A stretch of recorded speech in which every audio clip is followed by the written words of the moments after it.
This documentary entry, it's the 8th of September 2025, and I'm just returning from the district court in Manchester, and I have filed to have the motion of things getting resolved. The next hearing will be a week from this Thursday.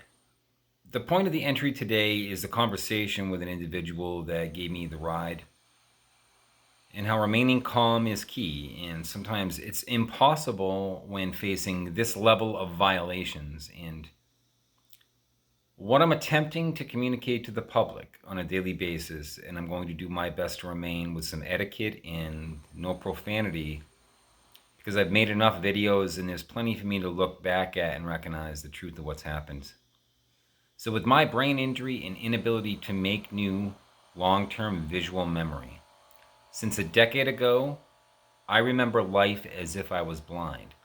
I'm not blind in this moment, but tomorrow when I wake up, all memories of today I'll retrieve as if I was blind. So that medical condition was hidden from me, it was hidden from the courts, and the effect that it is on a life is unbelievably intense.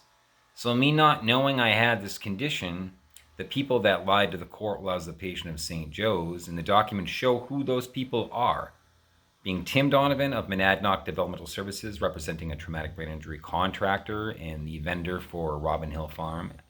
He was representing MDS. Roger LeCompte and Lynn Howard were my blood parents. They became guardian and conservator with court rulings while I was in a coma. Roger, Lynn, and Tim then lied to probate court because I could speak. No memory of those years. They wheeled me into probate court while I was a patient of St. Joe's Hospital after the transfer from UMass to St. Joe's.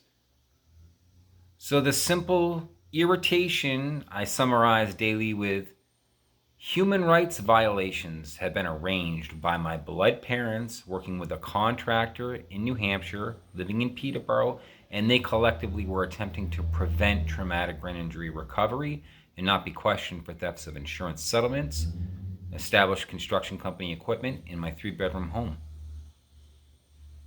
They're still maintaining SSA fraud with accounts they made in my name. So the frustration some days that no one will stop them, they're misusing the courts with medical fraud. They've been doing it for a decade. I've been informing MDS all this time, and there's the reason why nothing's changed, because Tim Donovan was having MDS cover their assault. All the while, the disability income and acquired brain disorder funding, self-care services, everything from Health and Human Services, my medical identity, it's been delegated to, and Tim Donovan had access to that and the know-how to file through Department of Health and Human Services, being the traumatic brain injury contractor and owner of Robin Hill Farm, representing Monadnock Developmental Services. So Tim had the professional know-how. Roger and Lynn had the willingness to exchange the life of me and their grandchildren for a cut of the $2.5 million assault with Tim Donovan.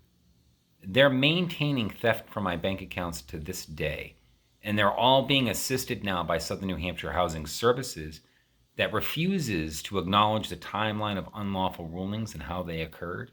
They refuse to acknowledge there's other people taking from bank accounts they made in my name. They're robbing the bank of federal funding, and they're using my medical identity.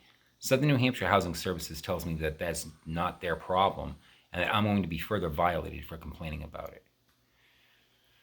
So some days it's not possible for me to stay calm, but as unbelievable as this story sounds, what I just spoke in the last 5 minutes is complete truth.